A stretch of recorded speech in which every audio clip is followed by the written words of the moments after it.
Have you ever felt your life slipping through your fingers? That sensation of standing on the edge of an abyss, watching everything crumble with no power to stop it. That's precisely where I stood just a few weeks ago. My name is Mike Torres, and on that fateful day, I was nothing more than a homeless man wandering the docks of Portland with my last $27 in my pocket and a heavy heart. The pungent smell of diesel fuel mingled with the briny scent of rotting fish, a combination that should have made me nauseous. But then it was the scent of hope. A fragile hope for a job, any job, to escape the deep pit of despair I was sinking into. My worn-out boots chafed against my aching heels, each step a reminder of the lost apartment of shattered dreams. I'd been turned down by 3 other boats, and my confidence was as depleted as my bank account. But then amidst the old vessels and the weathered fishermen, I saw it, the Maria's Dream. A fishing boat that had seen better days, its white paint peeling rust stains streaking down from the anchor chains. Yet there was something about it, a strange resilience, an inexplicable mystique that drew my gaze. And standing beside it, an old man with pale, icy blue eyes checking the lines. He was Cap, and he didn't just change my life. He opened a door to a world I had never dared to imagine. Do you believe in sea legends? Tales of creatures lurking beneath the ocean's surface, of spirits wandering in the mist? I used to be a skeptic. But Cap, with his grim expression and his strange rules, forced me to confront a terrifying truth. The ocean isn't just a place to make a living. It's a living entity, a colossal predator, and it has its own rules. Rules that if you don't follow, you will never return. Are you ready to hear my story? The story of long nights at sea, of whispers calling my name from the depths, of colossal teeth grinding together beneath the hull, and of the rules that kept me alive, or almost took my life. Join me on this journey where the line between reality and nightmare blurs, and where you'll have to ask yourself, are there things hidden beneath the surface that we should never see? The docks reeked of diesel and rotting fish, a stench that usually turned my stomach, but today it was the perfume of a desperate prayer. My boots held together by sheer will, and a prayer chafed against my raw heels with every dragging step. $27. That was it. Everything I had left after the eviction notice, after the landlord's sneer, after my life had imploded into a pile of cardboard boxes and broken promises. 3 hours I'd walked these planks past fishing trawlers boasting fresh paint and bustling crews, each one a silent rejection. My confidence, already threadbare, was now just a whisper in the wind. Then I saw her, the Maria's Dream. Not a beauty queen, not by a long shot. White paint peeled from her hull in long, ragged strips like sunburnt skin. Rust bled from the anchor chains weeping down her sides. But there was a stubbornness about her, a defiant resilience in her aged timbers. And standing beside her, coiling a thick rope with practiced, unhurried movements, was the old man. He had to be the captain. His back was to me, but the way he moved, the quiet authority in his every gesture, spoke of decades spent battling the unforgiving sea. I approached slowly, each step a calculated effort to appear less desperate than I was. These guys, they could smell it on you, that raw, gnawing need. "Excuse me," I called out, my voice a little rougher than I intended. "You hiring any crew?" He looked up, then those pale blue eyes, sharp and alert, fixing on me. They were the kind of eyes that saw everything, missed nothing. His face was a roadmap of wrinkles etched by sun and salt, his short gray hair mostly hidden beneath a faded captain's hat. "Depends," he said, straightening up his voice, a low rumble. "You got experience?" "Some," I replied, trying to sound casual, trying to hide the tremor in my voice. "Worked on a salmon boat in Alaska for 2 seasons. 5 years ago, though. Mostly dock work recently. But I know my way around nets and lines." He took me in a slow, deliberate appraisal. My worn clothes, the desperation I knew was clinging to me like a second skin. Most captains would have asked for references, wanted to know my background, maybe even run a quick check. This guy just nodded. "Robert Campbell," he said, extending a calloused hand. "Cap to most folks. Michael Torres." Mike. His grip was firm, the kind of strength that came from hauling heavy nets and wrestling with storms. "You available to leave tomorrow morning, 2 weeks out fishing the waters west of Newport?" The relief hit me like a physical blow, so sudden, so overwhelming, I almost forgot to answer. "Yes, absolutely. Pays decent. Food and bunk included." He named a figure, a number that would cover my debts, maybe even let me find a new place when we got back. Works hard, hours are long, and I run a tight ship. That's fine by me, Cap. He nodded again, then turned and walked toward the wheelhouse. I followed, expecting him to show me around the boat, explain the job duties. Instead, he disappeared inside for a minute, then emerged with a folded piece of paper. It was just notebook paper, torn from a spiral pad, ordinary enough. But when he handed it over and I unfolded it, my stomach sank. Written in careful block letters were 5 numbered rules. Never look at the water between 2:00 a.m. and 5:00 a.m. If someone knocks on the cabin door during those hours, do not answer. If the boat stops moving for no reason, remain calm and continue your work. If you see a woman in a white dress walking on the water, go below deck immediately. If something attacks the boat, hide until it stops. I read through the list twice, waiting for Cap to crack a smile to explain the joke. He just watched me, those pale eyes unblinking, his expression utterly serious. This is... I started, then stopped. The smart thing would have been to hand the paper back to walk away. But $27 and no place to sleep made smart choices a luxury I couldn't afford. Some kind of hazing thing for new crew. No hazing on my boat, Cap said flatly. Those rules keep you alive out there. Follow them exactly. No exceptions. The way he said it sent an uncomfortable chill down my back. His voice carried the weight of absolute conviction, like he was discussing navigation charts or weather patterns, instead of what sounded like the plot of a bad horror movie. The woman in the white dress, I said, trying to keep my tone light. That's a real thing I might see. Might. Probably will if we're out long enough. Cap's expression didn't change. Point is, when you see her, you get below deck. Don't talk to her. Don't wave. Don't try to help. Just get out of sight. I folded the paper, the crisp edges digging into my palm. I looked around the harbor. Other boats rocked in their slips, their crews busy with regular fishing prep. Nobody else seemed to be talking about supernatural encounters or mysterious women walking on water. Look, Cap, I said, my voice firming. I need this job. If following some rules is part of the deal, then fine. But you're talking about this stuff like it's real, because it is real. He pulled a battered watch from his pocket and checked the time. You'll understand soon enough. The matter-of-fact way he said it was almost worse than if he'd been ranting or dramatic about it. He had clearly spent decades at sea, new boats and weather and all the practical realities of commercial fishing. Yet he was handing me a list that belonged in a ghost story. So do we have a deal? Cap asked. I looked at the paper again, then at the boat that was my only chance to pay my bills. The rules were weird, sure, but they weren't asking me to do anything illegal or dangerous. Just avoid looking at water during certain hours and hide if attacked by mysterious creatures. Easy enough to humor an old fisherman's superstitions. Yeah, I said. We have a deal. Cap nodded and shook my hand again. Good. Be here at 5:00 a.m. sharp.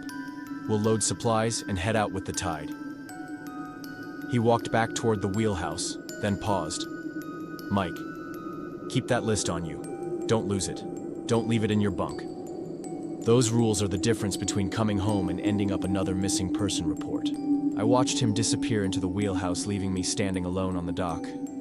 I really needed this job, but I felt like I'd just signed up for something far weirder than regular fishing. I folded the paper and put it in my jacket pocket. Tomorrow I'd be on a boat with a captain who somehow believed in supernatural women and monsters. But at least for now, I had a job, and I would get paid. I headed back to town thinking about what to do before my shift started. The rules seemed silly, but they were Cap's rules, and he was paying me to follow them. How hard could it be to play along with an old man's ghost stories for 2 weeks? Cap's anger, sharp and cutting just moments before, had begun to recede, replaced by that familiar bone-deep exhaustion I'd seen on his face every morning. The radio static filled the silence between us, a harsh, comforting white noise that seemed to push back against the lingering echoes of the whispers. Outside, I could hear the ocean returning to its normal sound, regular waves against the hull, no longer the strange, guttural noises from before. But I knew what I'd seen was still down there waiting for the next fool to break the first rule. What was that thing? I asked, my voice still a little shaky. Cap checked his watch. 2:47 a.m. He still had over 2 hours left before he could safely return to the deck. That's what lives underneath. he said, his voice flat, devoid of emotion. It's always been there. But during those 3 hours, it gets close enough to the surface that you can see it. Most people who look at it never come back. The rules. The rules keep you alive. He settled into another chair, rubbing his face with both hands, a gesture of profound weariness. Every single one of them exists, because someone before you learned the hard way what happens when you ignore them. I should have explained this better. Should have made sure you understood that this wasn't some kind of game. How long have you known about this? I asked. 20 years, Cap said. Ever since my first captain showed me the same list I gave you. He didn't explain it either. Just told me to follow the rules or die. I thought he was crazy until I made the same mistake you just made.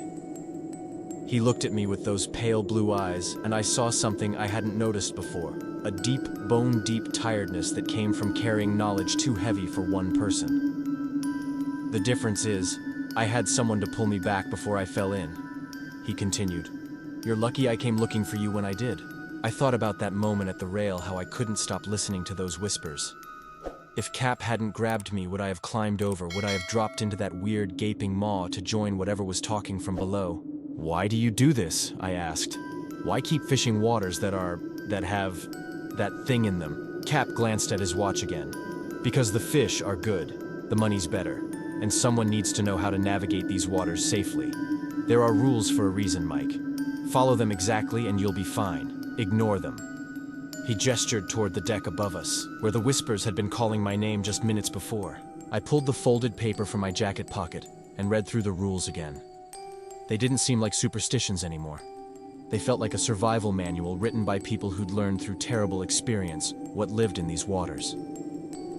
I'm sorry, I said. I should have listened. Yeah, you should have. Cap's voice was hard but not unkind. Question is, are you going to listen from now on? Or am I going to have to find another crew member when we get back to port? I looked at the rules again, then at Cap's old, worn face.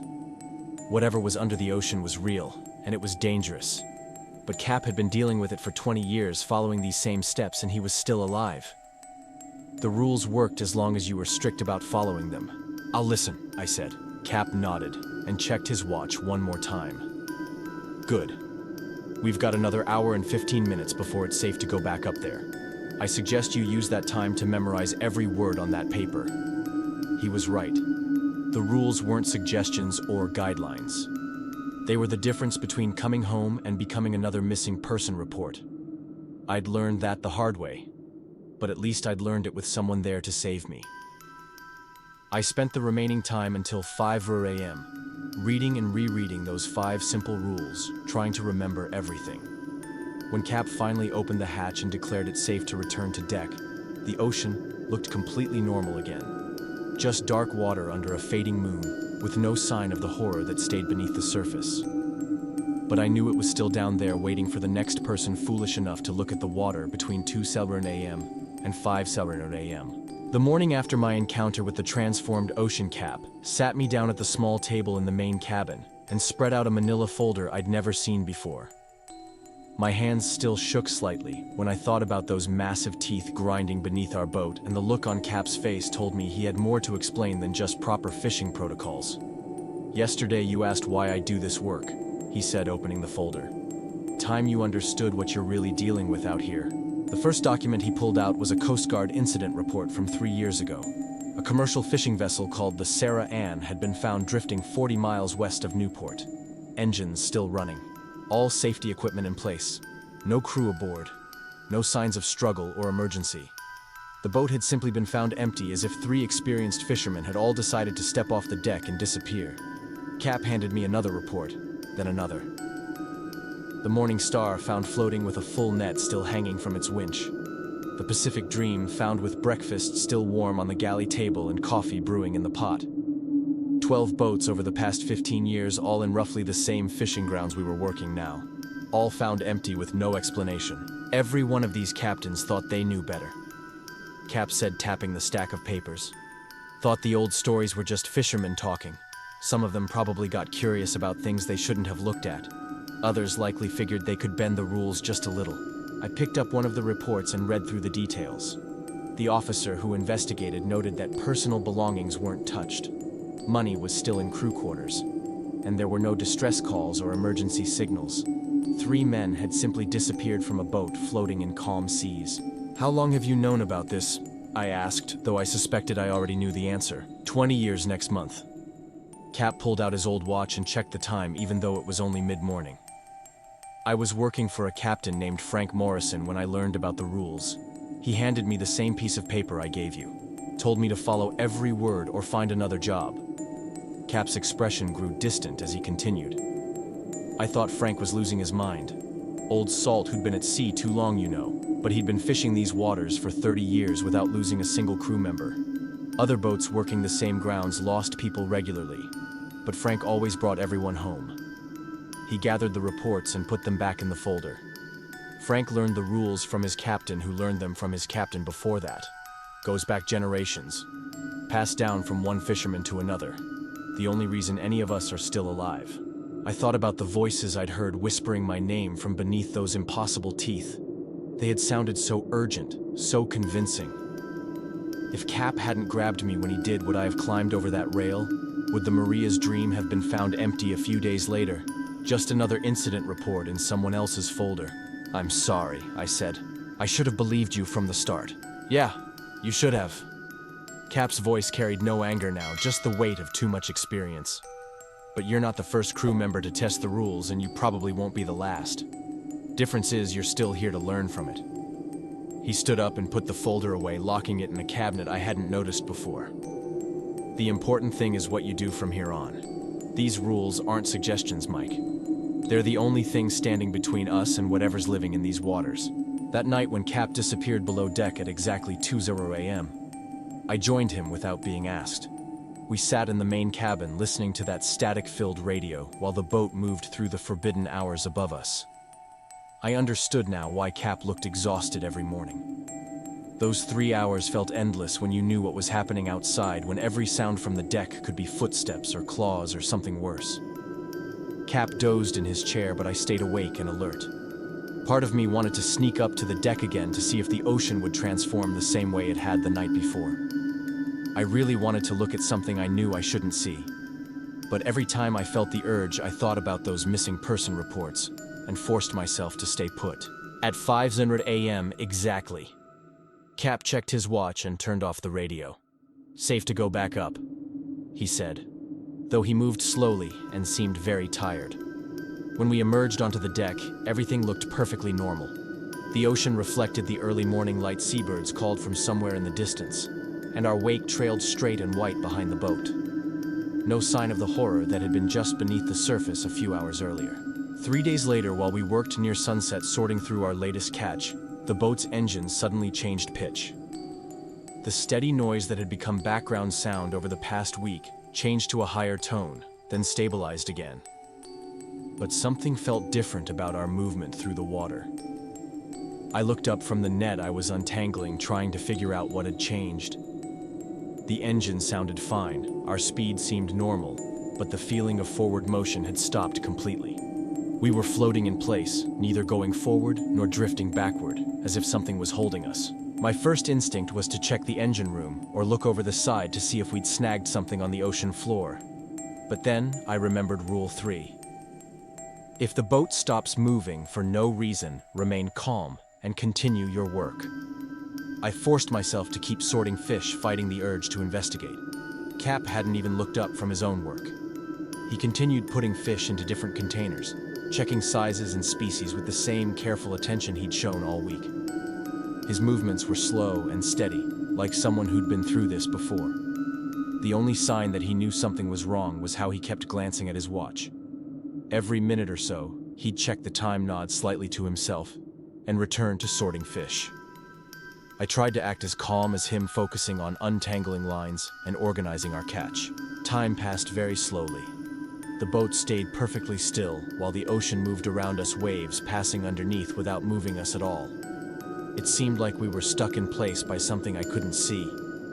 I kept working, trying to ignore the feeling that something was wrong. Everything I knew about fishing told me to check our equipment, test our engines, or at least look around to see what was holding us. But seeing Cap stay calm helped me focus on my tasks, trusting that following the rules was more important than following my gut. After a long time, Cap checked his watch one final time and nodded.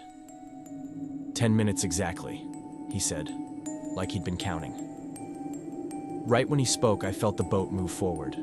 Our normal movement through the water started again right away.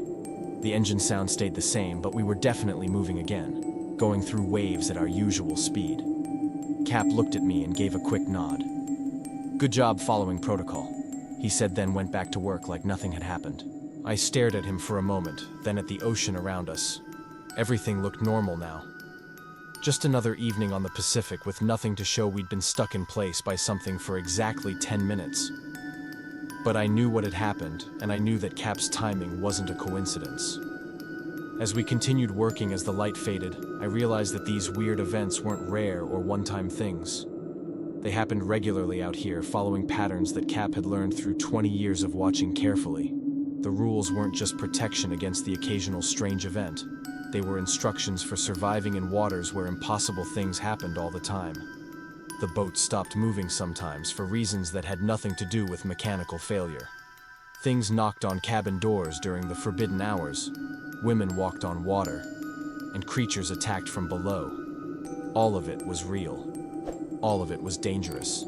And all of it could be survived by following 5 simple rules.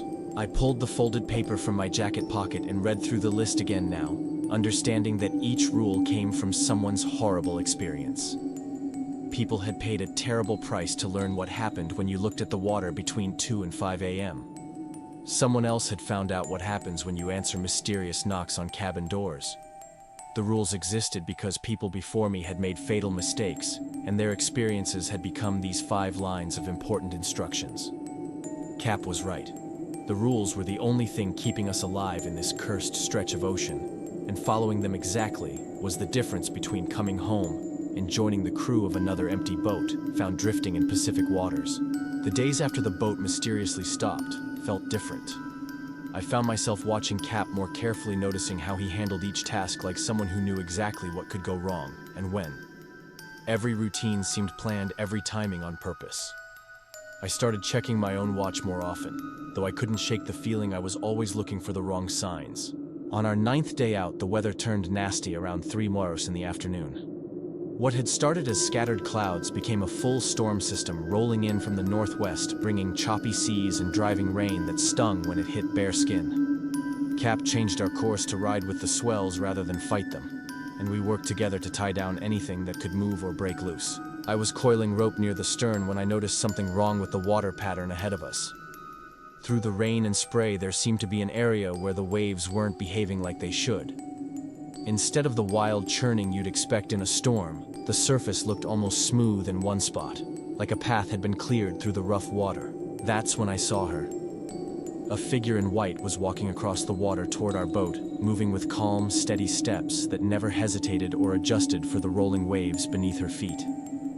She wore a long dress that flowed around her legs, but somehow never got wet, never stuck to her body the way soaked fabric should. Her dark hair hung loose around her shoulders, completely dry despite the heavy rain that was soaking everything else. My first instinct was to call out to tell Cap that someone was in the water and needed help. But Rule 4 suddenly came to mind: if you see a woman in a white dress walking on the water, go below deck immediately. I dropped the rope and headed for the cabin hatch, moving as fast as I could without running. "Cap," I called as I reached the wheelhouse. "We need to get below deck right now." He looked at me, then looked where I was looking, toward the approaching figure. His face went pale, but he didn't ask questions or pause. He hit the autopilot, grabbed a handheld radio from its bracket, and went to the cabin hatch. We both went down the ladder quickly, and Cap secured the hatch behind us, like he'd done it 1,000 times before.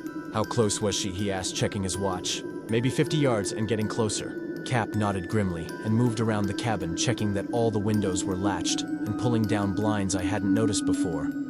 The small portholes that normally let in light were covered, completely blocking any view of what was happening outside. "Now we wait," he said, settling into a chair with the radio in his lap. "And we don't look outside no matter what we hear."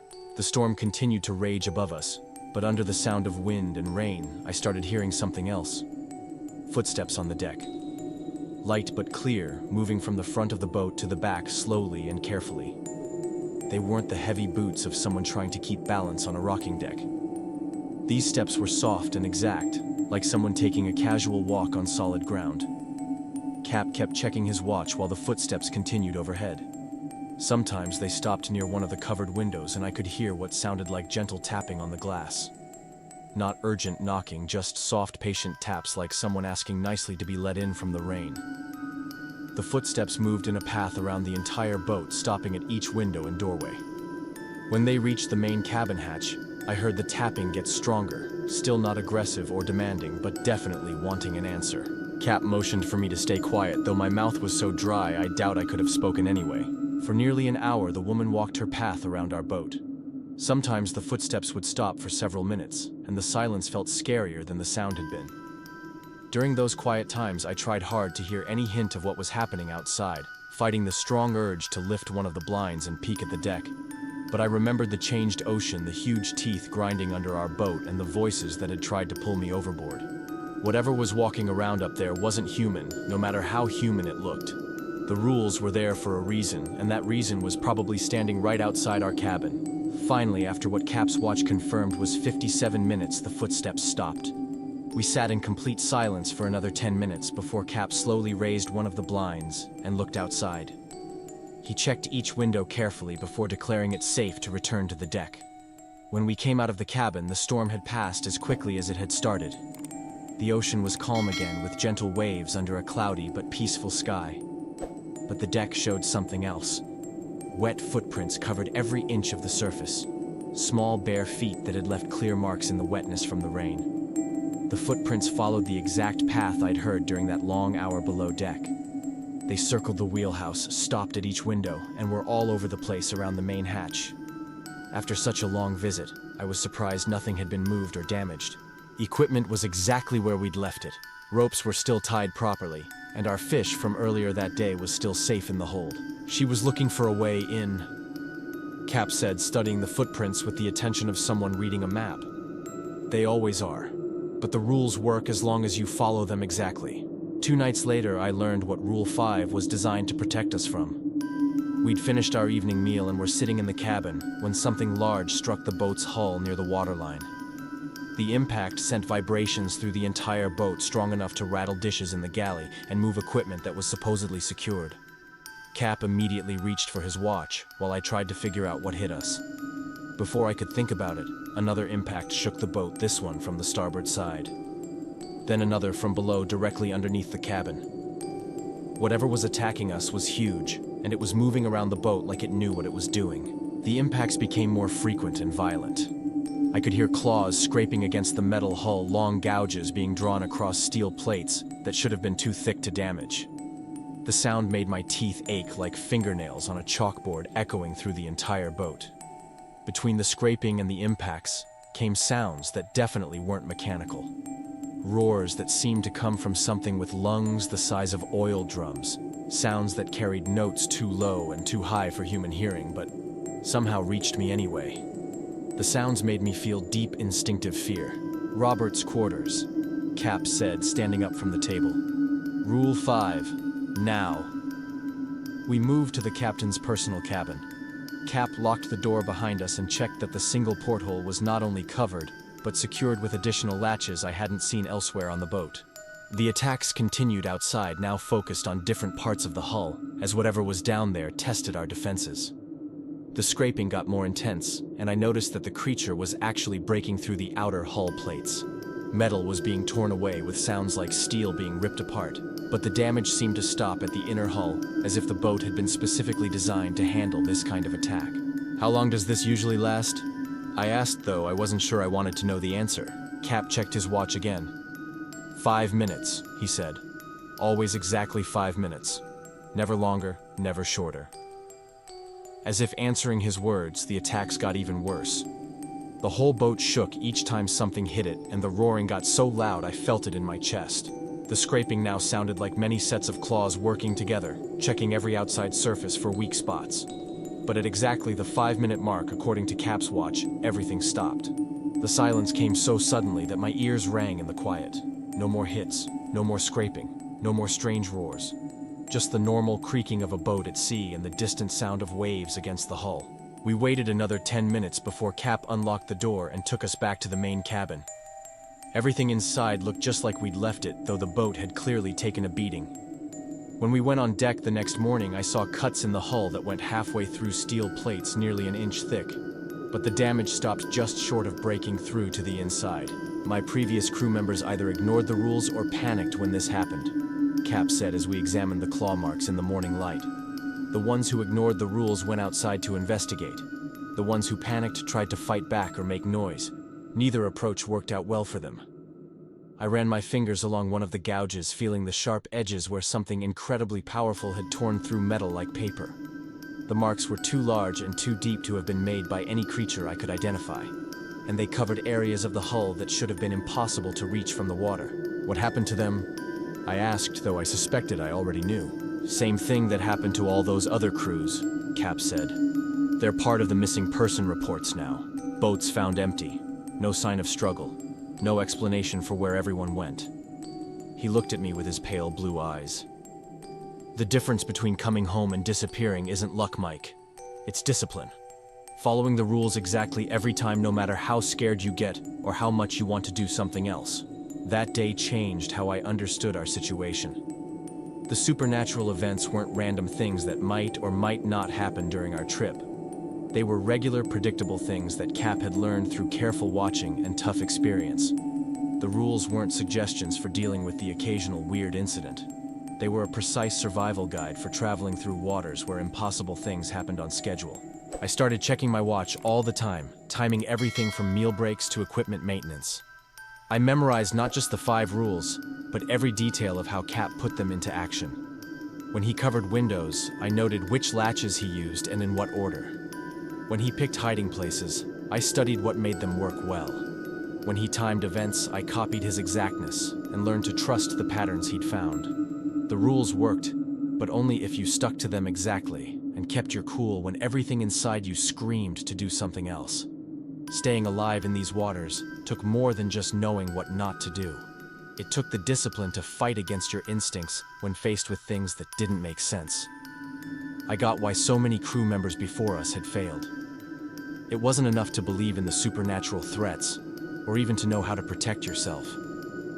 You had to stay calm while claws scratched through your boat's hull and strange voices called your name from the water. You had to stop yourself from helping someone who looked like they were drowning, even when every part of you wanted to save them. You had to trust in rules that seemed too simple when dealing with things humans weren't supposed to understand.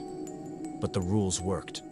Cap was living proof of that, and now I was learning to be proof too. The rules existed because someone figured out how people could survive in places where we were never supposed to go. I pressed my back against the cabin wall, counting the days in my head for what felt like the 100th time. 13 days. We'd been out here for 13 days, and tomorrow morning we'd start the journey back to Portland Harbor. My hands had stopped shaking when the supernatural events occurred, and I'd learned to check my watch with the same precision Cap showed. But nothing had prepared me for what started happening at 2:30 a.m. on our final night. We'd gone below deck at exactly 2:00 a.m., following the same routine that had kept us alive for nearly 2 weeks. Cap settled into his chair with the static-filled radio, while I found my usual spot near the small table. The white noise filled the cabin with its familiar protective buzz, and I'd started to relax into what I expected would be another 3-hour wait until dawn. That's when the knocking started. But this wasn't the pattern described in Rule 2. 3 soft knocks followed by silence. This was continuous pounding on the cabin door, aggressive and demanding, like someone trying to break through the wood with their bare fists. The sound carried through the small space, drowning out the radio static and making normal conversation impossible. Cap looked at his watch, made a face.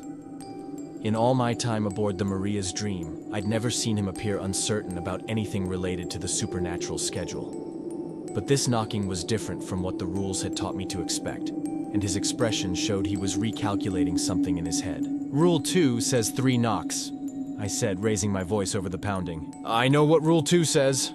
Cap adjusted the radio volume, but the static couldn't compete with the violence of whatever was attacking our door. This isn't Rule 2 anymore. The pounding continued without pause, getting louder with each passing minute.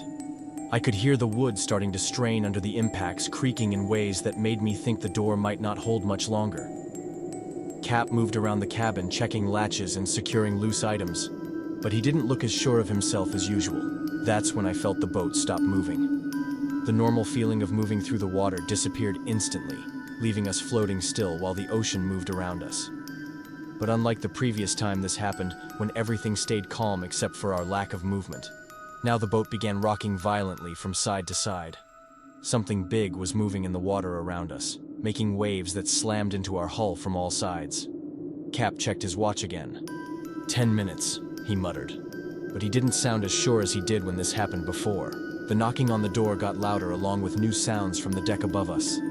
Footsteps moved quickly across the wooden planks, not the slow steps of the woman in white I'd heard before, but fast movements that sounded like several people running back and forth.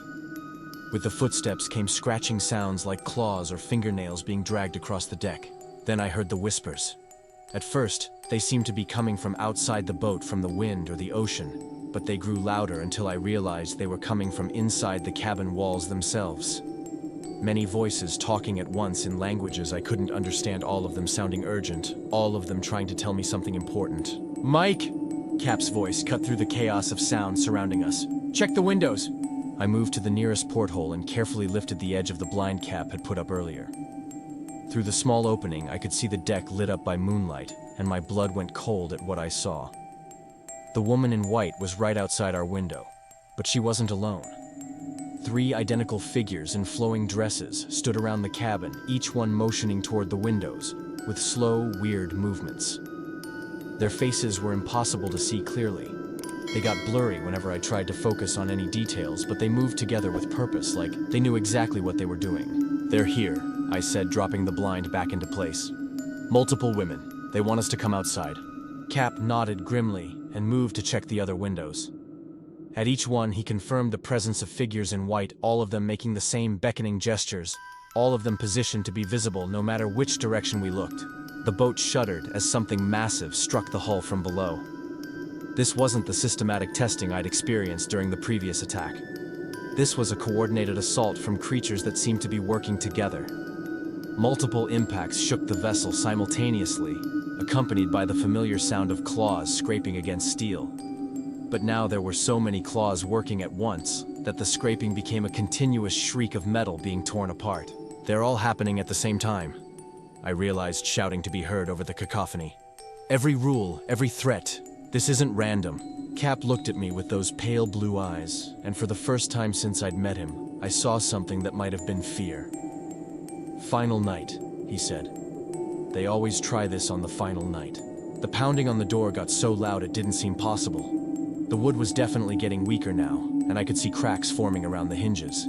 The whispers grew louder and more insistent, speaking my name more and more, and promising things I couldn't quite understand, but desperately wanted to hear.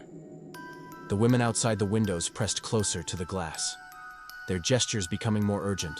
Their white dresses moved in strange ways, flowing differently than the wind that was now howling across the deck. Through the covered portholes, I could see flashes of their pale skin and flowing hair as they moved together around our shelter. Underneath it all, the creatures attacking the hull were hitting harder and putting the boat at risk.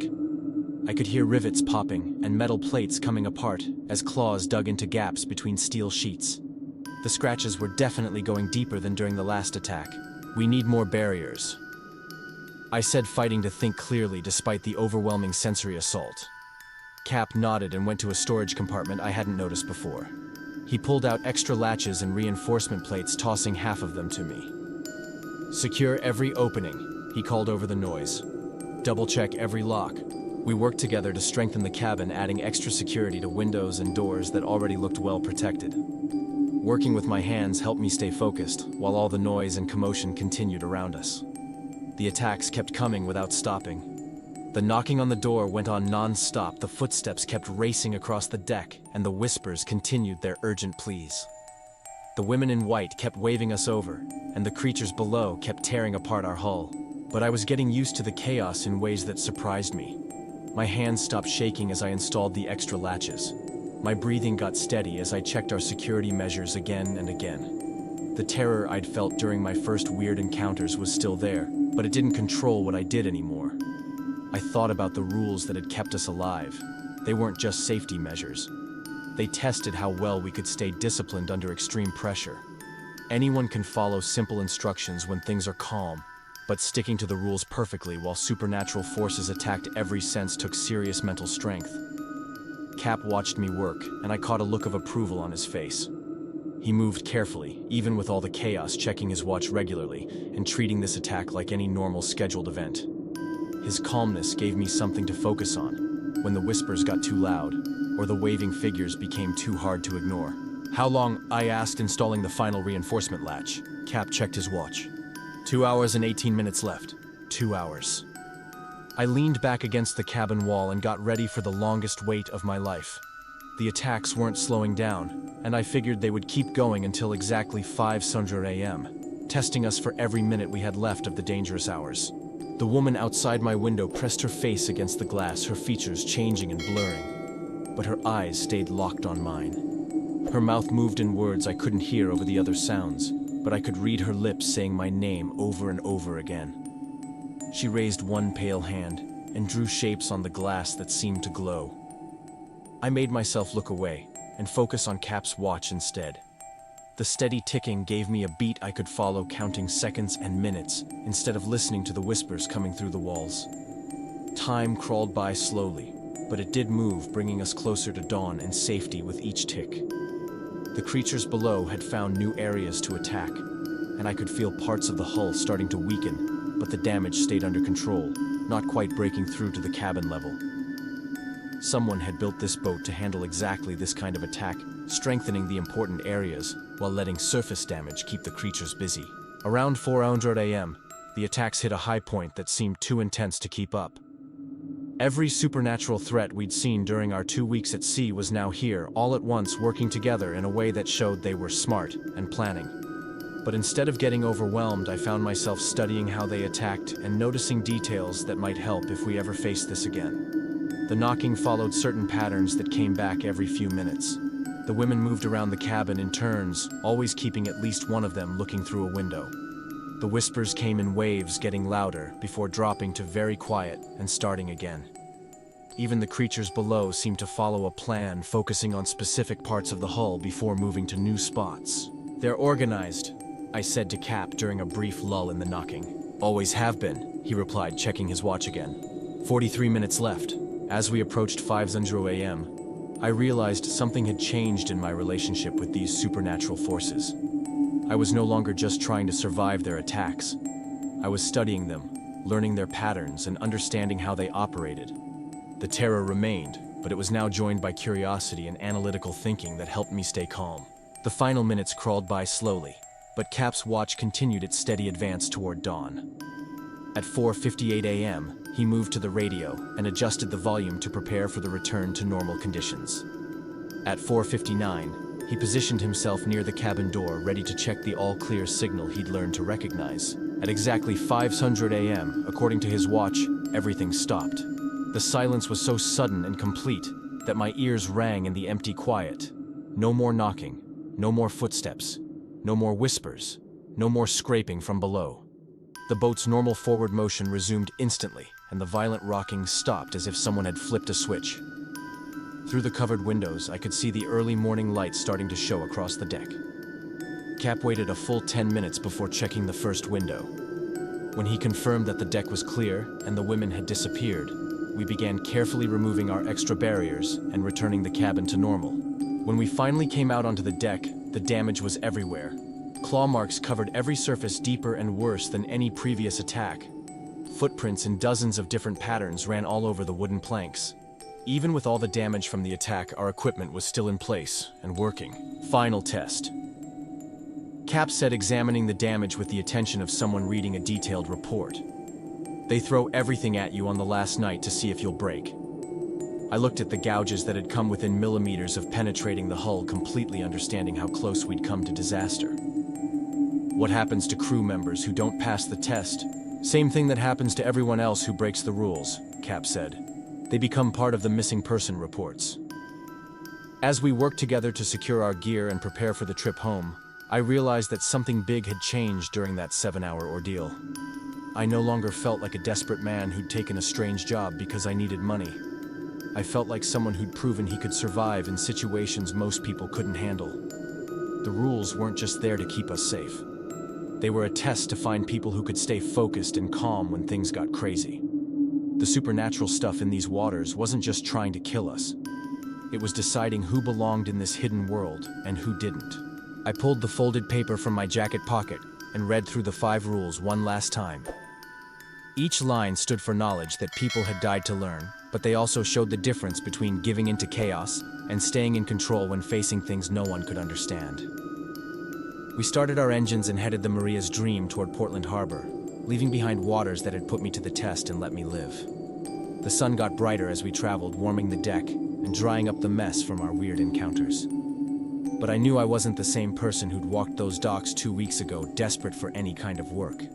I'd found something better than a steady job or money in the bank.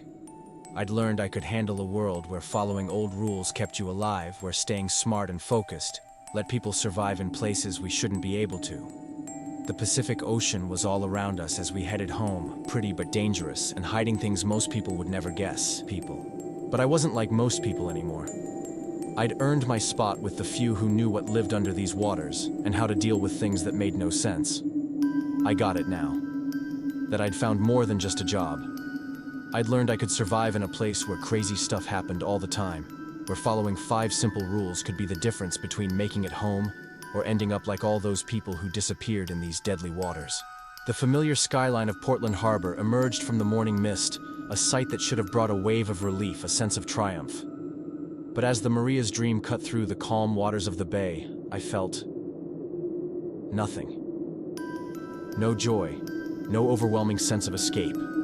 Just a hollow quiet, where the fear and adrenaline used to be. The city lights, the distant hum of traffic. The mundane reality of land felt alien, almost offensive after 2 weeks of living on the edge of something impossible. Cap gave me a curt nod as I stepped onto the dock, his pale eyes meeting mine for a brief moment. No words of congratulations, no shared sigh of relief.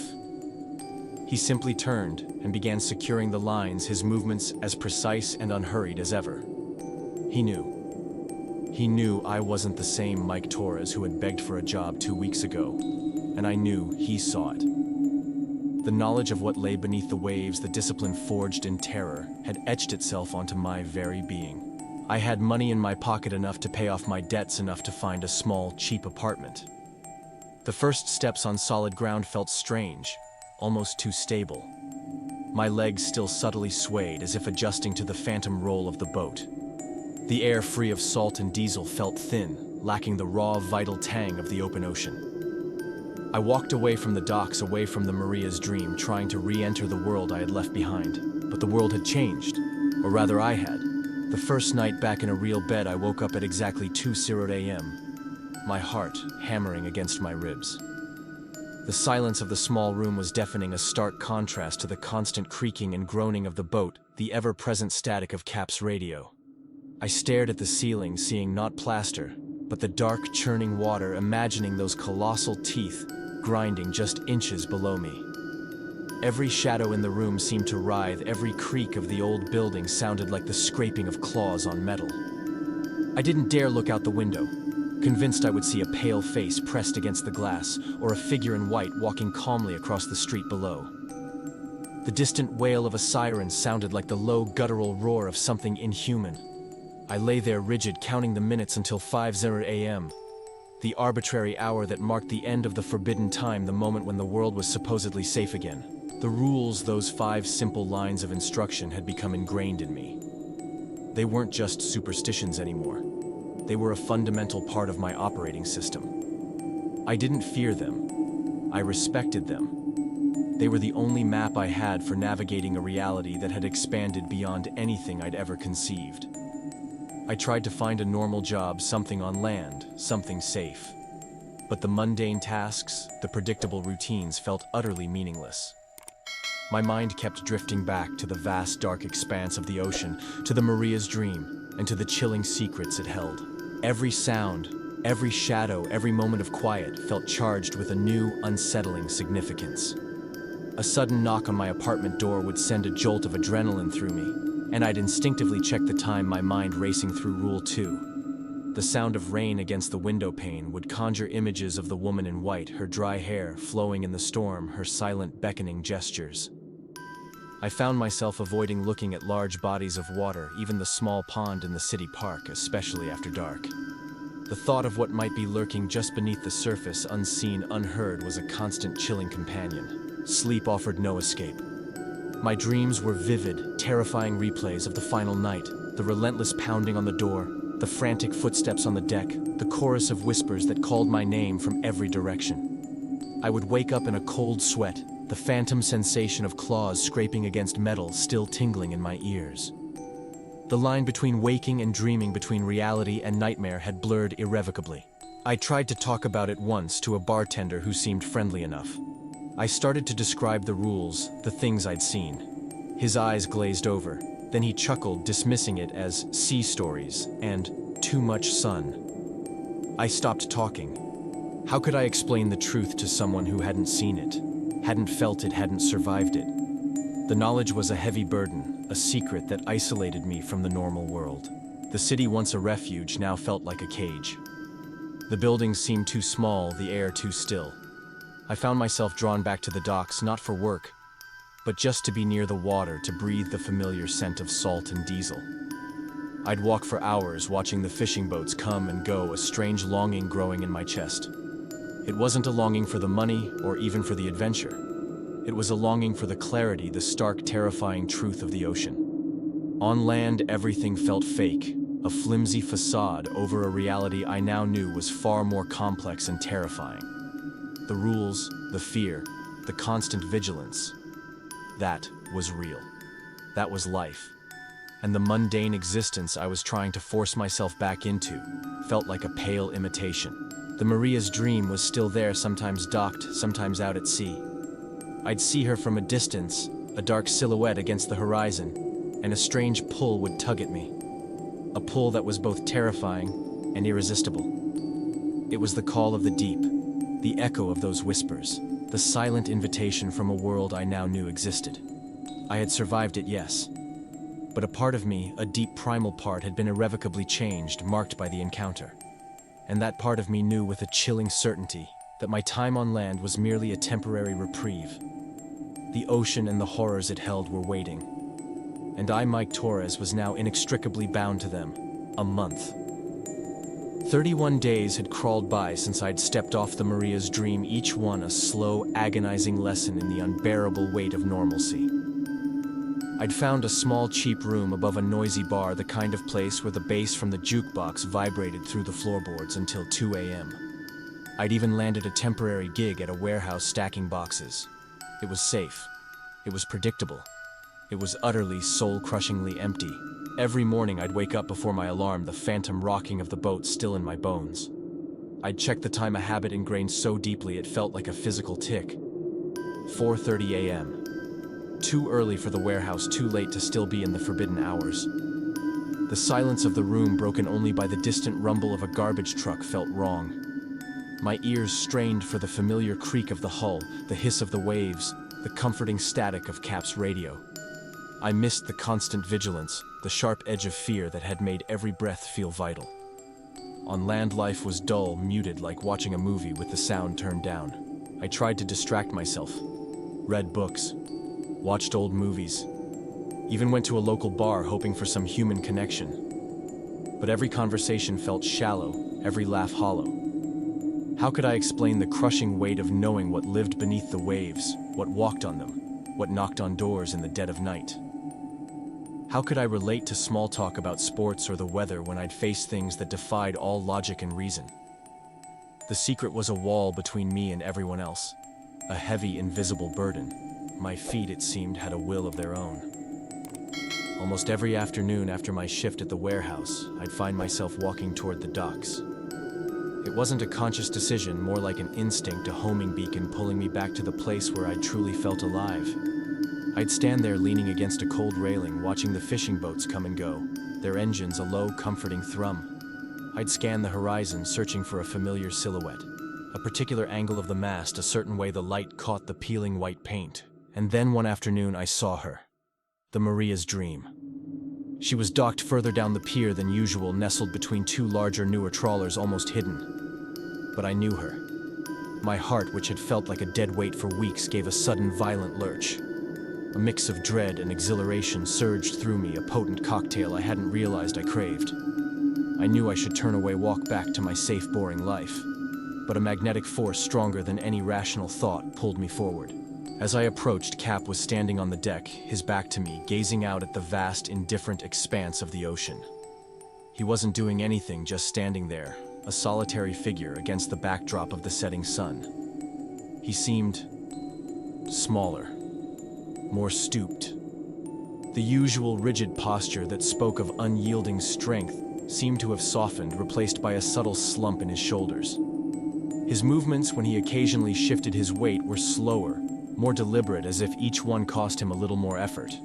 He looked tired, not just physically, but deeply, profoundly weary, as if the weight of his knowledge of his constant vigilance was finally catching up to him. I stopped a few yards from the gangplank, unsure how to announce my presence. He didn't turn around. He didn't acknowledge me. He just kept staring at the horizon as if he was waiting for something or someone. Cap, I said, my voice a little hoarse. He didn't flinch. Didn't even turn his head. Mike. He rumbled, his voice low and gravelly, carrying on the salty air. I knew you'd be back. It wasn't a question. It was a statement of absolute certainty, spoken with the quiet authority of someone who had seen this play out countless times before. He didn't ask why I was there, didn't inquire about my life on land. He simply knew. He knew the ocean had marked me just as it had marked him. He knew the mundane world couldn't hold me anymore. He finally turned those pale blue eyes, meeting mine. They were still sharp, still seeing everything. But now there was a new depth to them, a shared understanding that transcended words. He didn't smile. Cap never smiled. But there was a flicker of something in his gaze, a recognition, perhaps even a hint of grim satisfaction. "We're heading out tomorrow morning," he said, his voice flat, devoid of any persuasive tone. He wasn't trying to convince me. He was simply stating a fact, an inevitable truth. Fishing the same grounds. 2 weeks out. I knew I should refuse. My mind screamed at me to run, to cling to the fragile safety of land.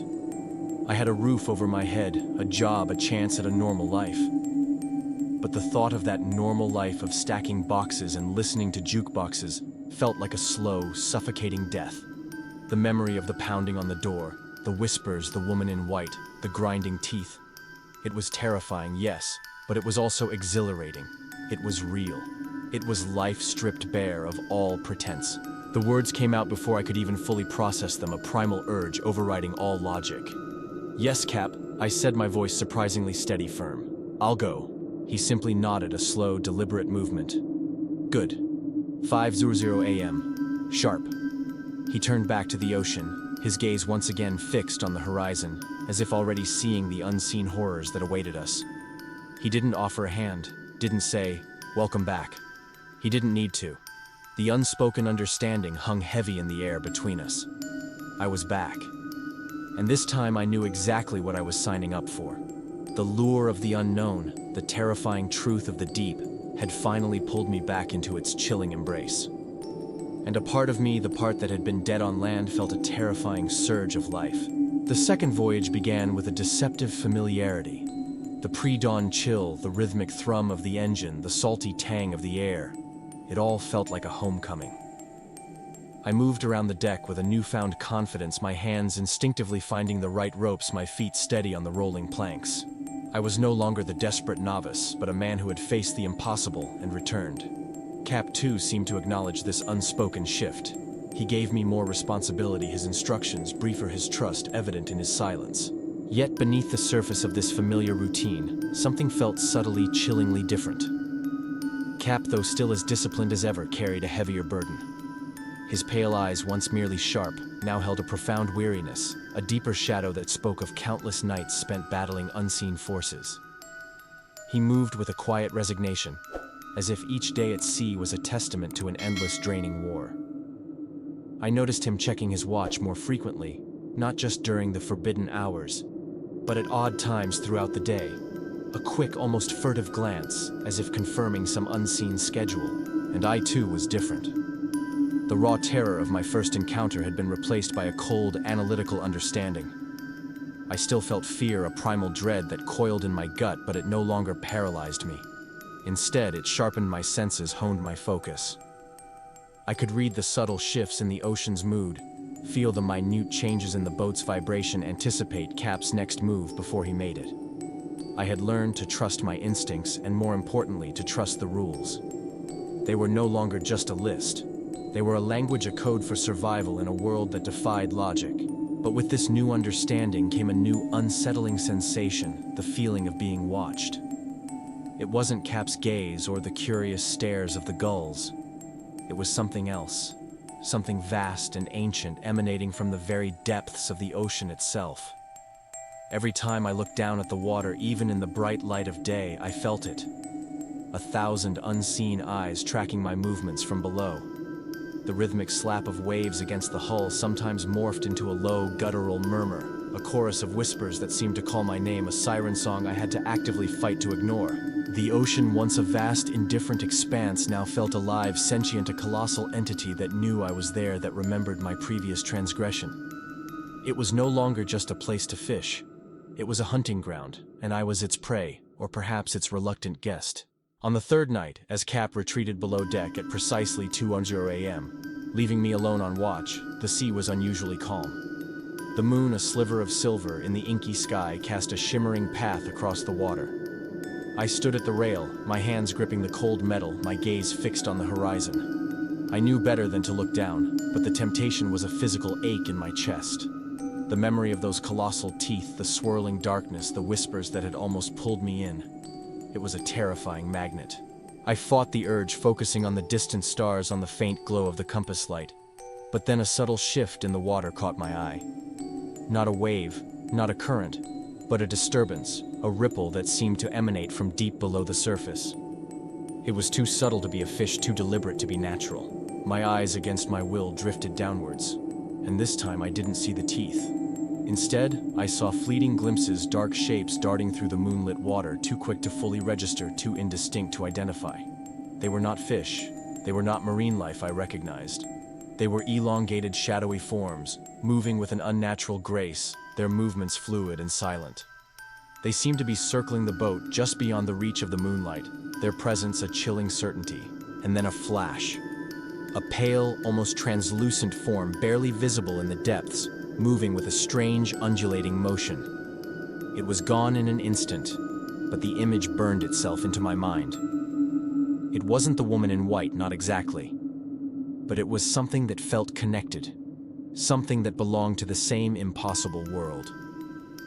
It was a human-like shape, but distorted, elongated, its limbs moving with an unnatural fluidity, as if it were made of water itself.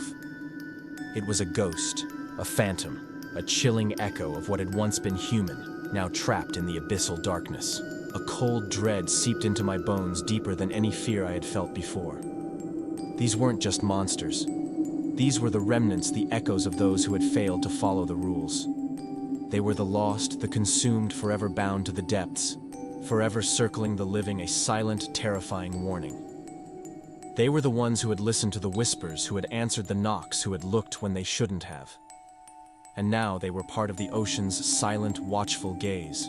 I pulled my gaze away from the water, my heart pounding a frantic rhythm against my ribs. The ocean, once a source of livelihood, was now a vast living graveyard, teeming with the spectral remnants of its victims. And I, Mike Torres, was sailing right through it, a fragile vessel on a sea of the damned, constantly under the watchful, hungry eyes of the abyss. The whispers, I realized, weren't just trying to lure me in. They were the voices of the lost forever, calling out forever, trying to drag others into their watery prison. And I was listening. The days that followed were a blur of routine and heightened awareness. Every creak of the boat, every shift in the wind, every distant splash sent a jolt of adrenaline through me. I was constantly scanning the horizon, checking the water, my senses stretched taut, waiting for the next impossible event. The fleeting glimpse of those distorted human-like forms beneath the waves had burrowed deep into my mind, a chilling reminder of the ocean's true nature. They were the lost, the consumed, and their silent presence was a constant, unsettling companion.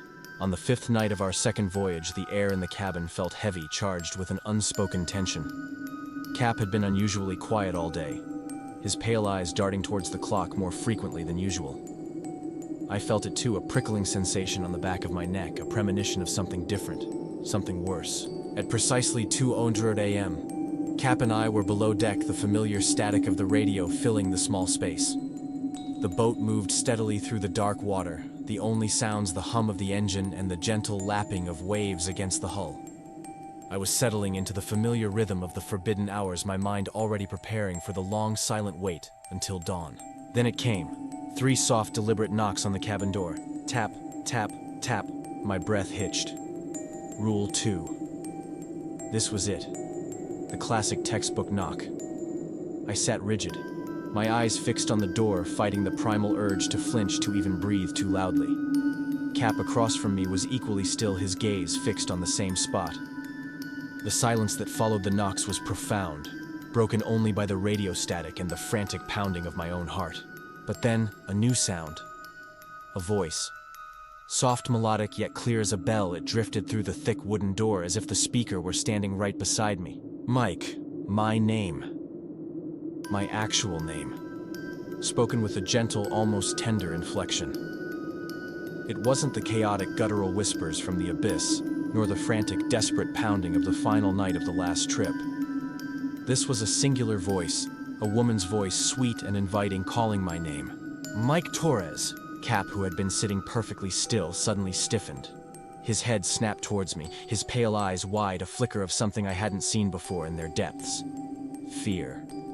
Raw, unadulterated fear. His hand, usually so steady, trembled as he reached for the radio, fumbling with the volume knob.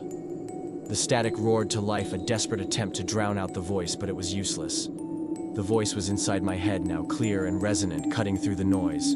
It never spoke before. Cap whispered, his voice, hoarse, barely audible above the static. His eyes, usually so unreadable, were filled with a chilling mixture of terror and disbelief. This was new. This was beyond his experience, beyond the rules he had lived by for decades. The voice outside continued closer now, as if the woman had pressed herself against the very wood of the door. Mike, we've been waiting for you. Come to us. We have so much to tell you. A strange warmth spread through me, a sense of profound recognition, as if I had been waiting for this voice my entire life. It wasn't a threat. It was an invitation. A promise of understanding, of answers to the questions that had haunted me since my first voyage. The terror was still there, a cold knot in my stomach, but it was overshadowed by an overwhelming curiosity, a desperate need to know. I felt an almost irresistible urge to stand, to walk to the door, to unlatch it, and step out into the darkness. My hand twitched, my muscles tensed, ready to obey the silent command. This wasn't the fear of being pulled into the abyss. This was the allure of forbidden knowledge, the siren song of a truth I desperately craved. Cap saw it. He saw the pull, the struggle in my eyes. He lunged forward, grabbing my arm, his grip surprisingly strong. Mike, don't listen to it. His voice was urgent, desperate, a stark contrast to his usual stoicism. It's trying to trick you, but the voice was so compelling, so personal. Mike, we are those who were once like you. We can show you the truth. My gaze was fixed on the door, my mind reeling. I had learned to fight fear, to resist the primal urge to flee. But this was different. This was a direct appeal, a promise of answers to the very questions that had driven me back to this cursed sea. I had survived the physical horrors, but this psychological assault, this personalized invitation, was a test of a different kind. A test of my very will, the chilling climax of the moment. Just as my hand began to lift, just as my body leaned forward, a sudden, violent crack echoed through the cabin. It wasn't from the door. It was from one of the small, covered portholes on the side of the cabin. The sound of splintering wood and shattering glass, sharp and immediate. A sliver of blinding white light pierced through the torn curtain, cutting through the dimness of the cabin. My head snapped towards the sound, and through the jagged tear in the fabric I saw her. The woman in white. She wasn't walking on the water. She was standing right outside the porthole, her face pressed against the broken glass, her eyes locked onto mine. Her face was no longer indistinct, no longer a blurry phantom. Every detail was horrifyingly clear: skin, as white as bleached bone, long tangled black hair dripping wet plastered to her face, And her eyes, they were not eyes. They were two gaping, bottomless pits of absolute blackness, devoid of pupils, devoid of irises sucking in every last speck of light. A grotesque, unnatural smile stretched across her lips, revealing rows of needle-sharp teeth, too many of them too long, too pointed to be human. She slowly raised a hand, her fingers long, skeletal-tipped with black, razor-sharp nails. She pressed her palm against the shattered glass, and from where her fingers touched, new cracks spiderwebbed across the remaining pane, spreading outwards like a disease. Mike. Her voice resonated directly in my mind now, not from outside, but from within my own skull, a chilling echo that bypassed my ears entirely. Come to us. We are those who were once like you. We can show you the truth. Cap had pulled me back, his grip like a vice on my arm, but I couldn't tear my gaze away from her. A wave of absolute terror washed over me, so profound it stole my breath. But even in that terror, a morbid fascination bloomed. I had seen the colossal teeth, heard the chaotic whispers, survived the attacks. But this was the first time one of them had spoken directly to me, invited me, shown me its true, horrifying face. And the truth, I realized, was far more terrifying than any monster I had imagined. It was a truth that promised understanding, but at a price I instinctively knew I could not afford. The image of her face pressed against the shattered porthole, those abyssal eyes and needle-sharp teeth, burned itself into my retinas. Her voice, resonating directly in my mind, was a chilling echo that drowned out all other sound. Cap's grip on my arm was a lifeline, pulling me back from the precipice of a decision I knew deep down would be fatal. He didn't waste a second.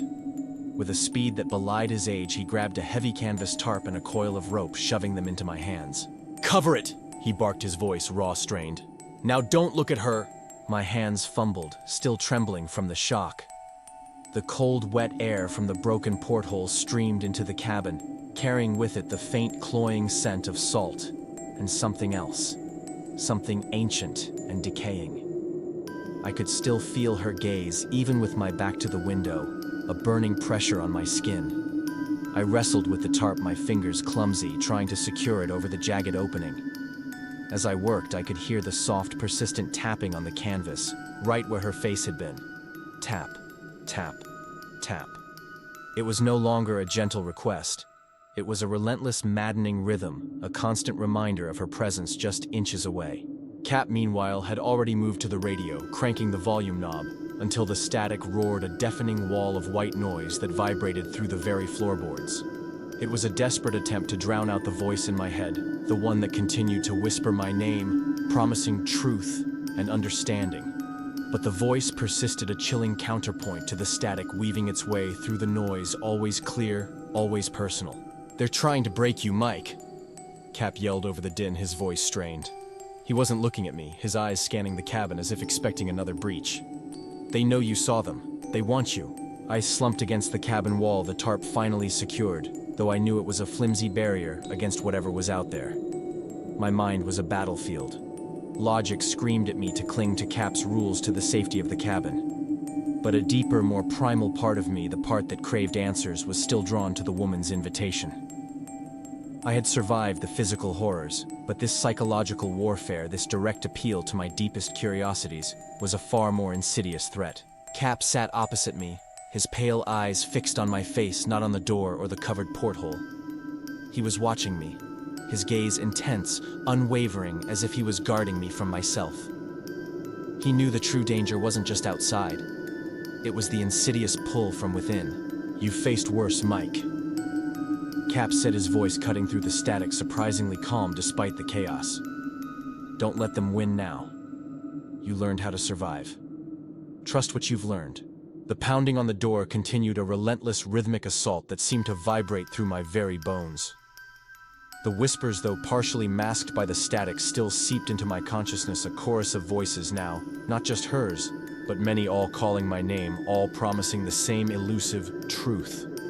They were trying to overwhelm me, to erode my resolve, to make me question everything I thought I knew. Time stretched, distorted by the relentless assault.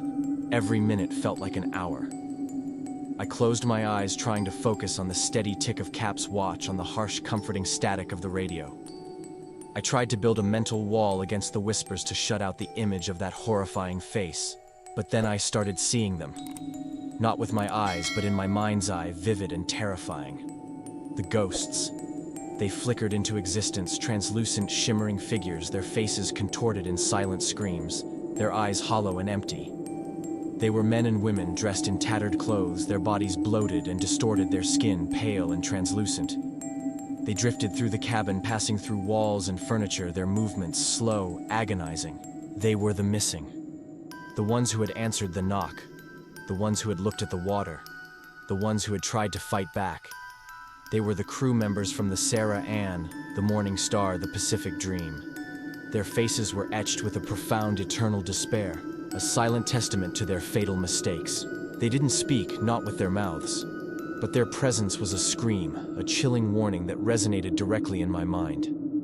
I could feel their regret, their endless torment, their desperate plea for me not to join them. They were the ultimate proof, the living or unliving embodiment of what awaited those who broke the rules. The chilling climax of the moment.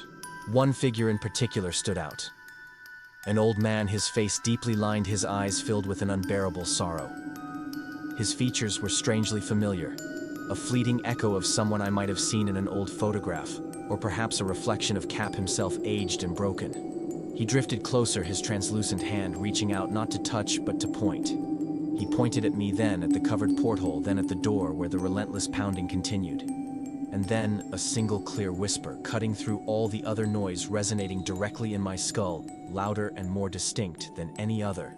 Don't be like me. Follow the rules. I gasped, my eyes snapping open. Cap was looking at me, his face grim, his pale eyes filled with a knowing sorrow. He knew. He knew I had seen them. He knew I had heard their silent, desperate plea. Those are the ones who didn't listen, Mike. Cap said, his voice heavy with a profound weariness. They're the warnings.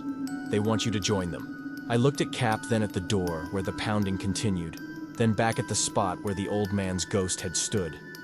The terror was overwhelming, but it was now intertwined with a chilling clarity. I had seen the truth. I had seen what awaited me if I succumbed to the siren call, if I broke the rules. The ghosts were not just specters of the past. They were harbingers of my own potential future. And their silent, agonizing warnings were far more potent than any physical threat. I had to choose. Life or the endless watery torment of the lost. The image of the old man's ghost, his sorrowful eyes, his silent, desperate plea was seared into my mind. Don't be like me. The words echoed in my skull, a chilling counterpoint to the relentless pounding on the cabin door and the cacophony of whispers that still seeped through the walls. Cap's gaze was unwavering, his pale eyes holding a silent question. What will you choose? I was caught in a brutal war within myself.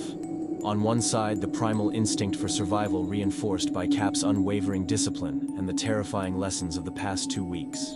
On the other, a morbid, almost irresistible curiosity fueled by the woman's personal summons and the promise of truth from the spectral voices. My mind raced, trying to reconcile the horrifying reality with the seductive allure of the unknown. The cabin, usually a sanctuary, now felt like a pressure cooker, every surface vibrating with the unseen assault. The pounding on the door was a physical blow, each impact rattling my teeth. The whispers, a constant, insidious hum, seemed to wrap around my thoughts, trying to pry open the defenses I had so painstakingly built. They were no longer just calling my name. They were weaving intricate narratives, painting vivid, tempting pictures of knowledge, of understanding of a world beyond human comprehension. They promised answers to the very questions that had driven me back to this cursed sea. Cap, sensing my internal struggle, didn't speak. He simply sat, his hand resting on the radio, its static, a desperate, futile attempt to drown out the voices. His presence, his unwavering calm amidst the chaos, was the only anchor I had. He was a silent testament to the power of discipline, a living embodiment of the rules. I closed my eyes again, trying to block out the sensory overload, to find a quiet space within my own mind. But the whispers followed, invading my thoughts, twisting my memories. They showed me fleeting images, vast ancient cities beneath the waves, glowing with an eerie phosphorescent light. Figures moving with impossible grace through the abyssal darkness. Secrets of the ocean laid bare just for me. They were tempting, so tempting, promising a knowledge that felt like the ultimate prize. We can show you what lies beyond the veil. A chorus of voices whispered, their tones intertwining, creating a hypnotic melody. The true nature of the deep. The secrets of existence. My body ached with the effort of resisting. Every muscle was tensed, every nerve ending screaming. I could feel the pull of physical sensation drawing me towards the door, towards the broken porthole, towards the source of those seductive promises. It was a hunger, a thirst for understanding that felt more powerful than any fear. But then another image flashed in my mind, unbidden. The empty boats. The Coast Guard reports. The faces of the missing, their eyes hollow, their bodies bloated. The old man's ghost, his silent, agonizing plea, don't be like me. That image, that warning, was a cold, sharp blade cutting through the hypnotic allure of the whispers. I opened my eyes, forcing myself to look at Cap. His face was etched with fatigue, but his gaze was steady, unwavering. He was a rock, a beacon of sanity in a world gone mad. He had faced this countless times, had resisted the same temptations, had chosen survival over forbidden knowledge. "They're trying to break you, Mike," Cap said again, his voice low, almost a murmur, yet it cut through the din. "They know your weaknesses. They know what you crave." He paused, then added, "But you're stronger than that. You've learned. You've seen the cost." The pounding on the door intensified, a desperate, furious assault. The wood groaned, splintered, threatening to give way. The whispers grew louder, more insistent, their tone shifting from seductive to demanding, then to a chilling, mournful wail. They knew I was resisting. They were growing impatient. I focused on the ticking of Cap's watch, a small mechanical sound that represented order time and the eventual arrival of dawn. Each tick was a victory, a step closer to safety. I forced myself to breathe, to regulate my racing heart. I had to choose. To succumb to the siren's song and join the ranks of the lost, or to cling to the brutal, terrifying reality of survival. The woman's voice, the one that had called my name, now rose above the chorus of whispers, singular and piercing. "Mike, you are one of us. You belong with us." It was a direct appeal, a claim as if she knew something about me, something deep and hidden that even I didn't fully comprehend. A shiver ran down my spine. Was there something in me? Something in my past that made me susceptible to their call? Was I inherently drawn to the abyss, to the forbidden? The thought was terrifying, yet it resonated with a strange, unsettling truth. I had, after all, returned to this sea knowing its dangers. I clenched my fists, digging my nails into my palms, the physical pain a grounding force. I would not break. I would not yield. I had seen the price of curiosity, the eternal torment of those who had succumbed. I would not become another ghost, another silent warning. Cap, as if sensing my renewed resolve, gave a subtle nod. He didn't say anything, but his eyes conveyed a silent message. Stay strong. We're almost there. The remaining hours of the forbidden time stretched out an eternity of psychological torture. The pounding on the door continued, relentless. The whispers ebbed and flowed, sometimes seductive, sometimes mournful, sometimes furious. The spectral figures of the lost drifted through my mind, their silent pleas a constant reminder of the stakes. But I held firm, my gaze fixed on Cap, on the ticking watch, on the promise of dawn. I was fighting not just for my life, but for my sanity, for my very soul. And in that moment, I knew with chilling certainty that this was the true test of the Maria's dream. Not just a fishing boat, but a crucible forging survivors in the heart of the impossible. The war within raged, a brutal, silent battle for my very will. The pounding on the cabin door had become a relentless, deafening drumbeat, each impact a physical assault. The whispers, a chaotic symphony of seductive promises and mournful wails, clawed at the edges of my sanity. Cap, a silent sentinel, remained focused on his watch, his presence a fragile anchor in the storm of sensory overload.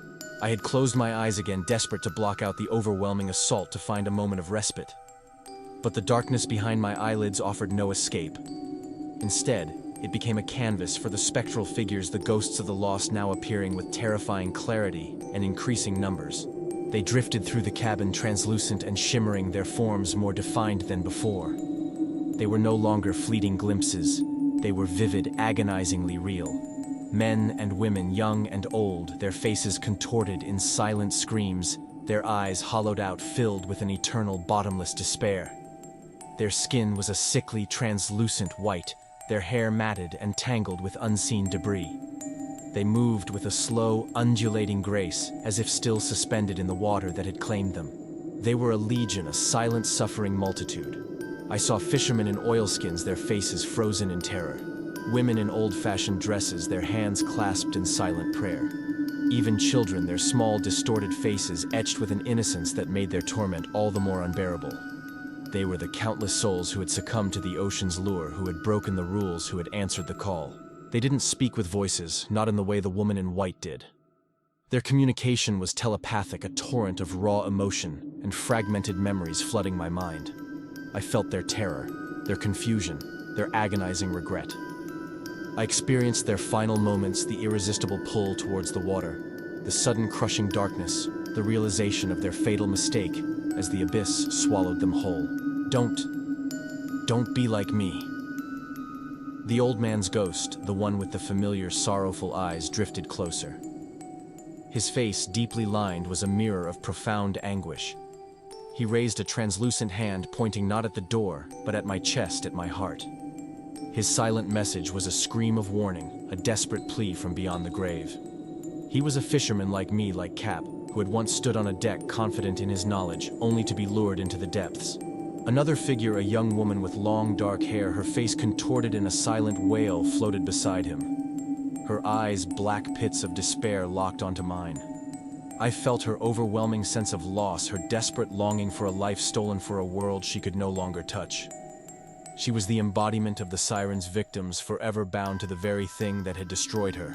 The cabin was filled with them, a silent, suffering crowd. They pressed in on me, their translucent forms, overlapping their collective despair, a suffocating weight. I could feel their coldness, their emptiness, their eternal hunger for what they had lost.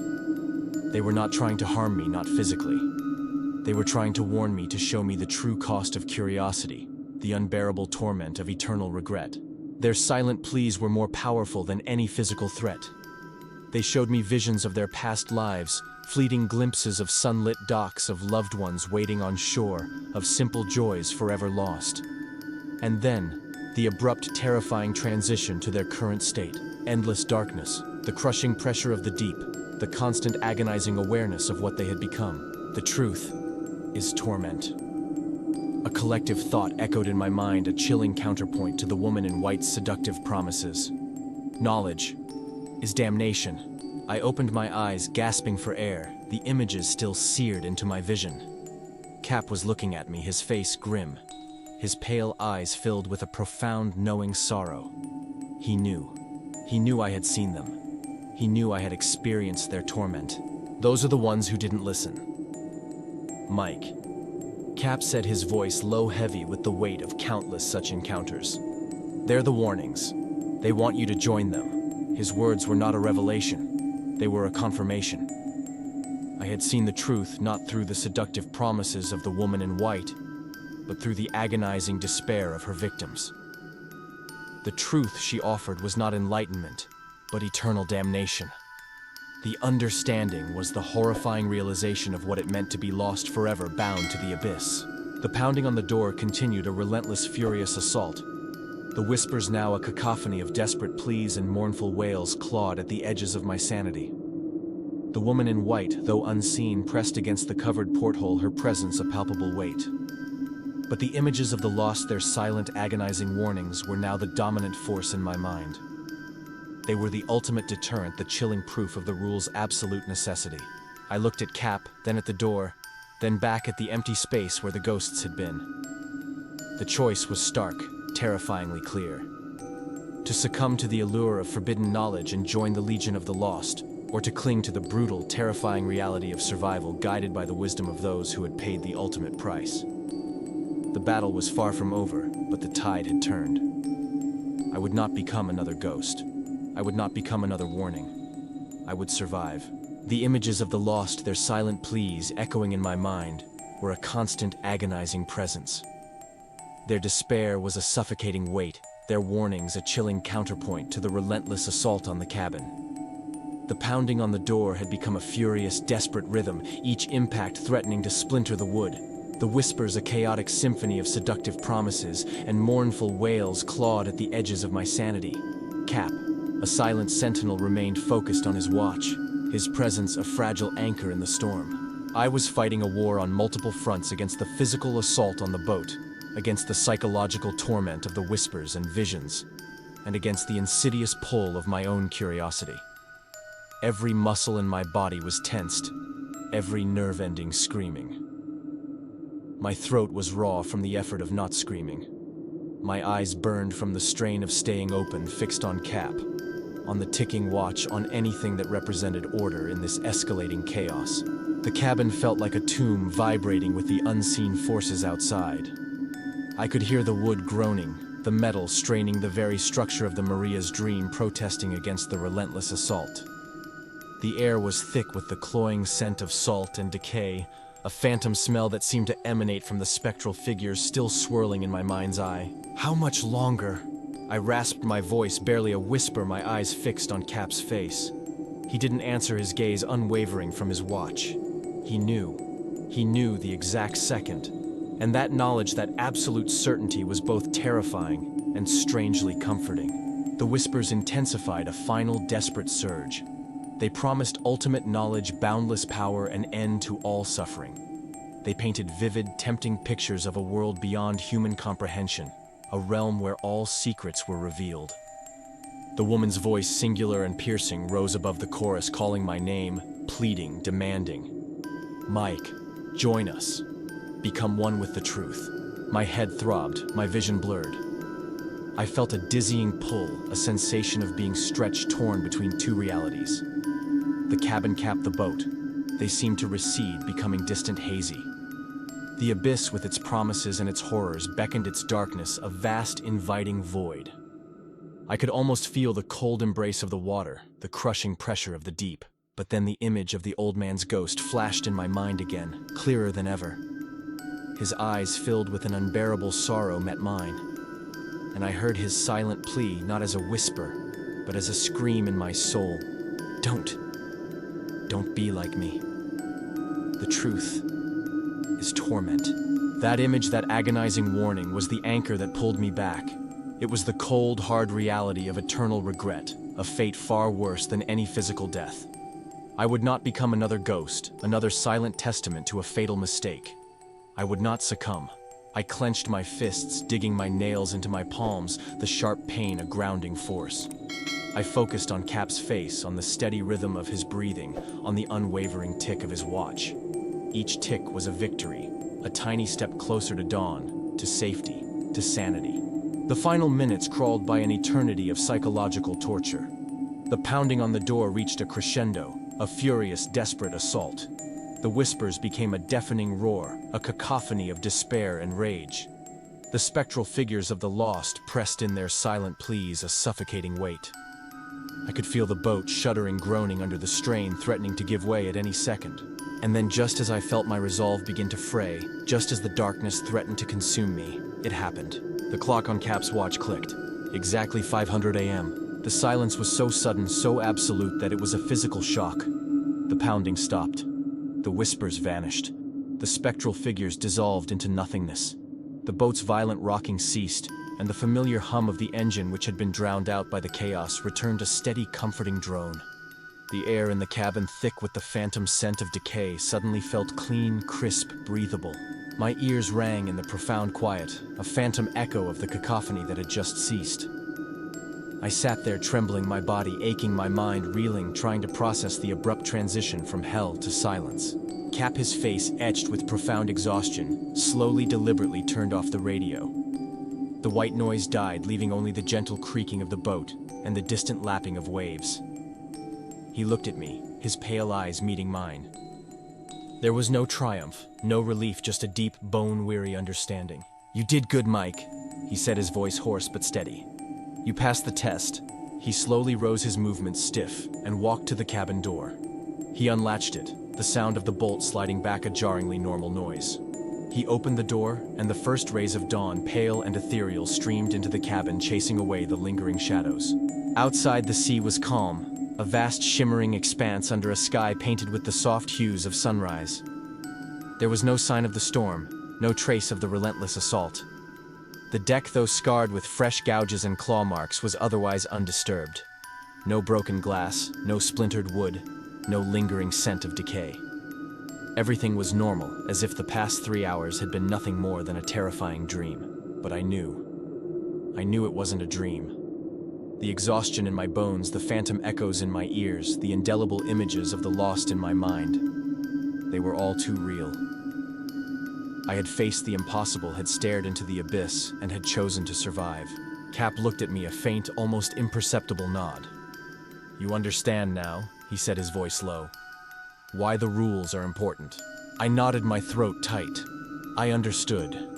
I understood why these rules, seemingly absurd, were vital. They were not mere superstitions. They were a brutal, hard-won wisdom passed down through generations of fishermen who had encountered the same horrors, who had paid the ultimate price to learn the truth. They were a map, a guide, a lifeline in a world that defied all logic and reason. I was no longer the desperate man who had begged for a job. I was no longer the terrified novice. I was a survivor, forged in the crucible of the impossible. The ocean had called to me, had tested me, had tried to claim me. But I had resisted. And in that resistance, I had found a strength I never knew I possessed. The world had shifted irrevocably. The mundane reality I had known was now a thin veil, barely concealing a terrifying ancient truth. And I, Mike Torres, was now a part of that truth, a keeper of its chilling secrets. The journey back to Portland Harbor was different. The sun, usually a welcome sight after days at sea, felt almost too bright, too innocent. The familiar coastline, slowly emerging from the morning haze, seemed to shimmer with an unsettling unreality. I stood on deck, my body aching with a profound exhaustion, but my mind was strangely clear, sharper than it had ever been. The echoes of the whispers, the phantom touch of spectral hands, the image of those abyssal eyes, they were still there, but they no longer terrified me. They were simply present. A new layer of reality permanently etched onto my perception. Cap stood beside me at the rail, his gaze fixed on the horizon. He didn't speak, and I didn't need him to. The silence between us was filled with a shared understanding, a bond forged in the crucible of the impossible. We were two men who had seen the true face of the deep, two survivors marked by its chilling secrets. As the Maria's dream cut through the calm waters of the bay, I looked at my hands. They were calloused, scarred, but they felt different. Not just physically, but as if they now held a new kind of knowledge, a silent understanding of the forces they had battled. I ran my fingers along the rough wood of the rail, feeling the vibrations of the engine, the subtle sway of the boat. It was no longer just a vessel. It was a living entity, a shield against the unseen, a fragile sanctuary in a hostile world. Stepping onto the dock, I felt no relief, no sense of escape. The solid ground felt alien, too firm, too predictable. The air, free of the ocean's raw tang, felt thin, almost suffocating.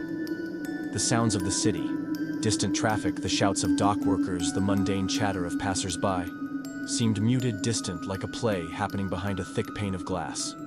I was here on land, but a part of me remained out there on the vast, dark ocean, forever bound to its chilling depths. Cap gave me a curt nod, his pale eyes meeting mine. "You know what to do," he said, his voice low, a statement, not a question. He didn't need to ask if I would return. He knew. I knew. The ocean had claimed me not as a victim, but as a witness, a keeper of its secrets. I walked away from the docks, but this time there was no desperation, no sense of fleeing. There was only a quiet acceptance, a profound understanding of my new reality. The city, with its bright lights and bustling crowds, felt like a temporary illusion. My small rented room, once a refuge, now felt like a temporary holding cell. My mind, once consumed by the mundane worries of survival, was now filled with the vast, terrifying expanse of the ocean, its hidden horrors, and the intricate dance of survival. I no longer woke up at 2:00 a.m. in a cold sweat. Instead, I woke with a quiet alertness, my senses attuned to the subtle shifts in the night, my mind automatically reviewing the rules. The phantom rocking of the boat was a constant companion, a gentle reminder of where I truly belonged. I still checked my watch, still remembered the rules, but they were no longer a burden. They were a part of me, a new instinct, a silent language of survival. The dreams, when they came, were no longer nightmares. They were vivid, unsettling replays of the deep, of the spectral figures of the woman in white. But now I watched them with a strange detachment, an analytical curiosity. I was no longer a victim in my dreams. I was an observer learning understanding. The terror was still there, a cold knot in my gut, but it was tempered by a chilling fascination, a desire to comprehend the incomprehensible. I found myself drawn back to the docks almost daily, not for work, but simply to be near the water. I'd watch the Maria's Dream come and go, a dark silhouette against the horizon, a silent promise of return. The other fishermen, the dock workers, they seemed oblivious, living their lives in a world that felt increasingly small and insignificant. They didn't know what lay beneath the waves, what walked on them, what knocked on doors in the dead of night. And I knew with a chilling certainty that I could never truly explain it to them. The knowledge was a solitary burden, a mark that set me apart. The ocean had called my name, had tested my limits, had tried to claim my soul. But I had resisted. And in that resistance, I had not only survived, but had been transformed. I was no longer just a man. I was a keeper of secrets, a silent guardian of the rules, a living testament to the terrifying truth of the deep. The mundane world held no appeal. My true home was out there on the vast dark expanse of the Pacific, where the impossible was real, and where survival was a constant thrilling dance with the unknown. I knew I would never truly escape the sea. It had marked me, claimed a part of me that could never be returned. It was a part of my identity now, a chilling, undeniable truth. I would continue to sail not out of desperation, but out of a profound, almost spiritual connection to the abyss.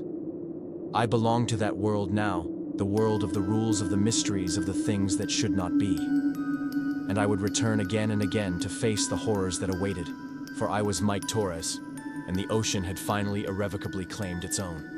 Years, not just months, but years bled into each other, marked by the relentless rhythm of the tides, the changing seasons at sea, and the chilling predictability of the forbidden hours. I continued to sail with Cap voyage after voyage, becoming not just his crew, but his shadow, his silent apprentice. I learned to anticipate his every move, to read the subtle shifts in his expression, to understand the unspoken language of a man who had carried the weight of the deep for decades. I witnessed more horrors, more impossible events. The boat would stop, held by an unseen force, for precisely 10 minutes. The knocking on the cabin door, sometimes soft and inviting, sometimes furious and demanding, would always cease at 5:00 a.m. The women in white would appear walking on the water, their silent beckoning a constant chilling temptation. And the attacks from below, the scraping claws and guttural roars, would always last exactly 5 minutes, leaving fresh, impossible gouges on the hull.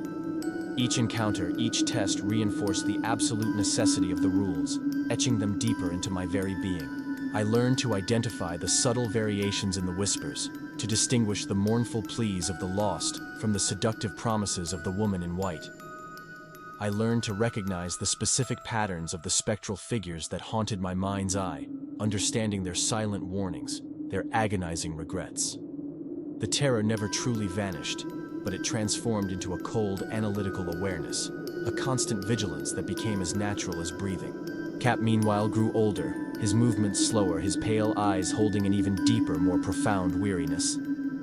The lines on his face deepened, etched not just by sun and salt, but by the endless burden of his knowledge. He spoke less and less, his silence growing heavier, more significant. I saw him checking his watch even more frequently, not just during the forbidden hours, but at random moments throughout the day, as if counting down to some unseen, inevitable end. One crisp autumn morning, as the Maria's Dream cut through a calm gray sea, Cap called me into the wheelhouse. He was sitting in his chair, his hands resting on the worn wooden wheel, his gaze fixed on the distant horizon. He looked frail, smaller than I had ever seen him. He reached into his pocket and pulled out a folded piece of paper, identical to the one he had given me all those years ago. It was worn, creased, almost translucent from countless unfoldings. "It's time, Mike," he said, his voice a raspy whisper barely audible above the hum of the engine. He held out the paper. "You're ready." My hand trembled as I took the paper. The weight of it light as it was felt immense, a crushing burden of responsibility. I looked at the familiar block letters of the 5 rules, then at Cap's face.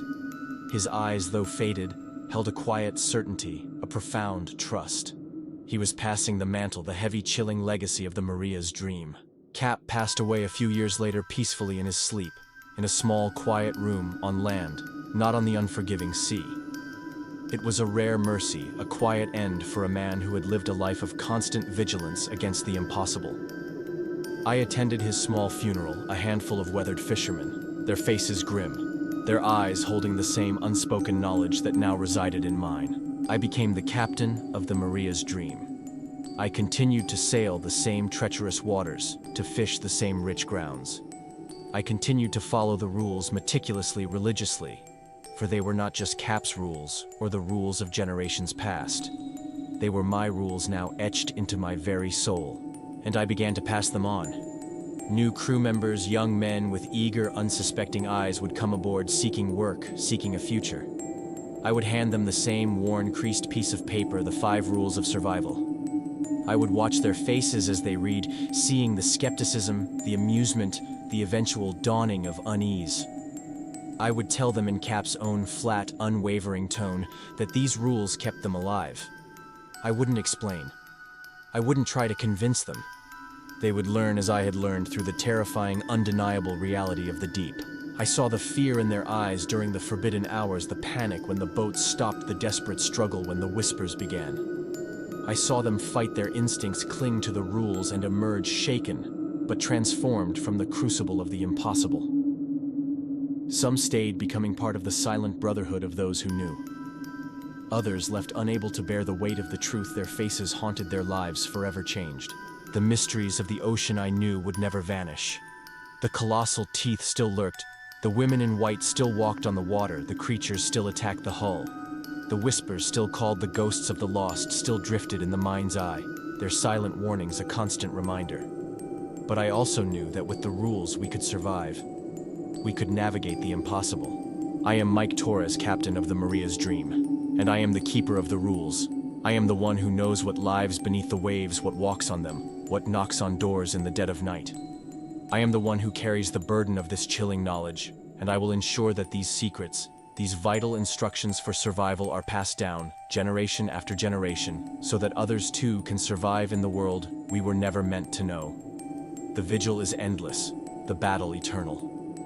But the Maria's Dream sails on a fragile beacon against the encroaching darkness, carrying its crew through the terrifying, beautiful, and utterly unknowable depths. If you found this story valuable and interesting, please hit the like button. This really helps us bring you more good and valuable content. Leave a comment below and let us know what you think, what questions you have, or what topics you would like us to cover next. We love hearing from you. Of course, hit the subscribe button and turn on notifications so you never miss our next stories. Thank you for taking the time to read my stories.